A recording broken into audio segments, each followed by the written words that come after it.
Kapag pinili mo ang magmahal, panindigan mo.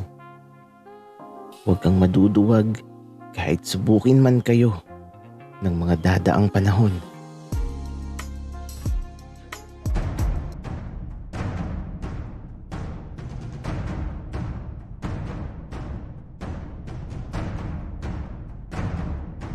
Kaibigan, huwag mong kalimutan mag-subscribe sa aming channel at huwag din kalimutan i-click ang notification bell at subscribe button. Subscribe na!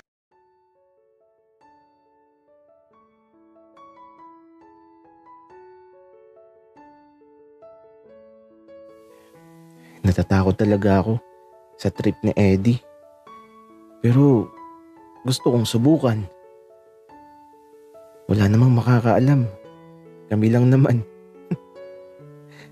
Kaya naman, matapos makapaghapunan, nag-toothbrush akong mabuti. Pataba si Eddie.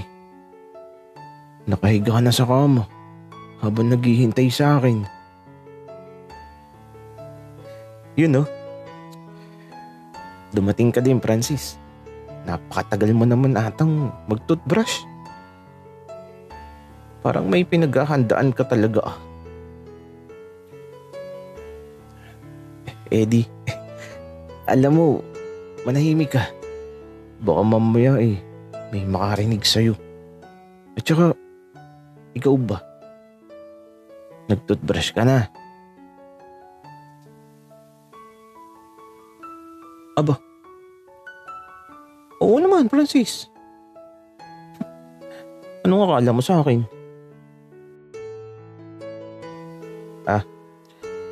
Okay. Pero Eddie, paano ba natin sisimulan? Ewan ko, Francis. Ngayon ko lang din gagawin to.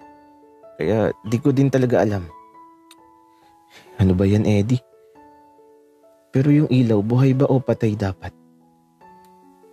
Hayaan mo na lang na buhay, Francis. Tsaka, halika na dito.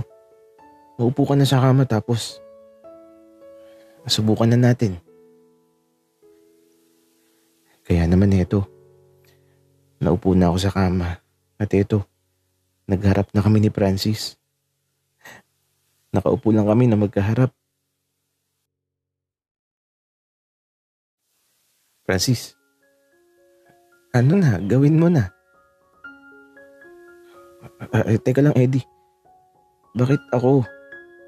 Ikaw na, kasi ikaw naman yung may gusto, diba? Francis, gusto mo din ba? Baka napipilitan ka lang.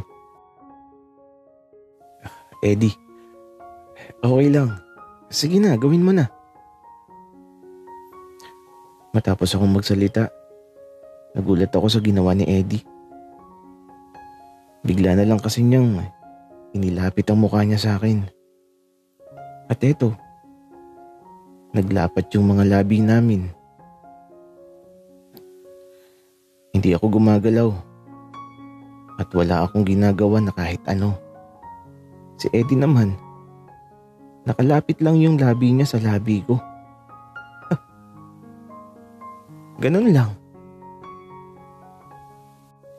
Ilang saglit din na ganun. Magkadikit lang yung mga labi namin. At nung lumayo na si Eddie, natawa siya bigla.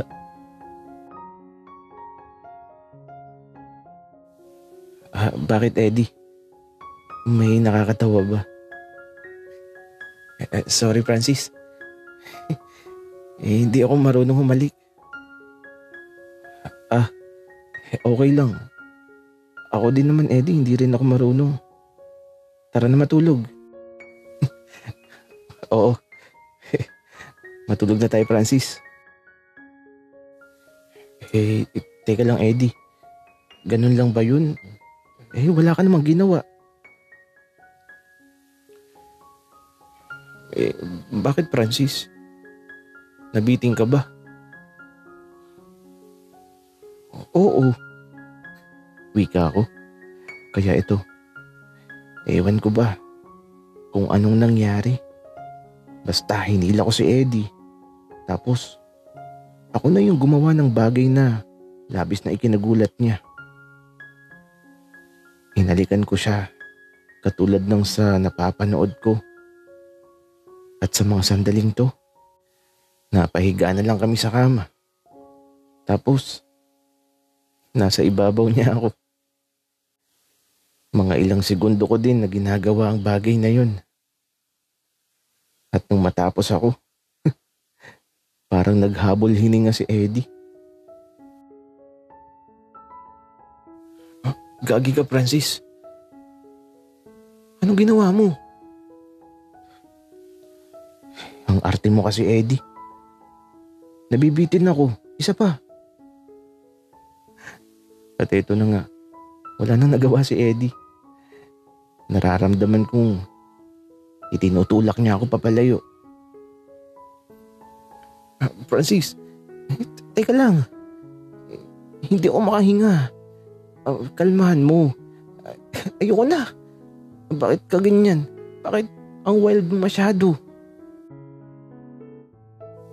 Eddie, akala ko ba gusto mo? Tapos pipigilan mo ako. Francis, akala ko ba wala kang alam? Pero bakit ang galing mo? Wala lang, Eddie. Napapanood ko lang yung mga ganun kaya ginawa ko sa'yo. Ano, isa pa? Tuturuan kita. Sige, Francis. Turuan mo na ako ngayon. At mag-practice tayo buong magdamag.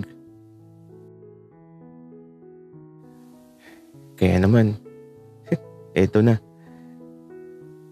Ginawa na namin ni Eddie ang pagsasanay sa paghalik. At sa bawat paglipas ng mga oras, puro halik lang talaga kami. At nung mapagod kami pareho, nakatulog na lang talaga kami na magkalapat ang mga labi namin. At sa pagsapit ng umaga, nang magising kami, eto, natatawa na lang kami dahil sa nangyari kagabi. Ilang oras din kami naghahalikan lang. At katulad ng dumaang mga araw, sabay kami pumapasok at sabay kaming umuuwi. At sa pagsapit ng bawat gabi, laging may mainit na halik na nagaganap. Sa bawat paglipas ng mga araw, laging ganun. Ulit-ulit lang. Pero di naman nakakasawa. Promise talaga. Halik lang ang ginagawa namin. Kaya eto, nang sumapit ang araw ng Biyernes, pagka-uwi namin ni Eddie, nagbihis lang kami. At eto, uuwi siya sa kanila. Kasama ako. Ipapakilala niya daw ako sa nanay at tatay niya. Pati daw kay Pinky. Sa pusa niyang lalaki na kulay itim. Pero, bakit Pinky ang pangalan? Francis, tara na. Ipapakilala na kita kay tatay at nanay. Eddie, sabihin mo, asawa mo ako. Francis, huwag kang magbiro ng ganyan. Kasi sasabihin ko talaga yan. Sige nga, kapag sinabi mong asawa mo ako, Eddie, papayag na ako.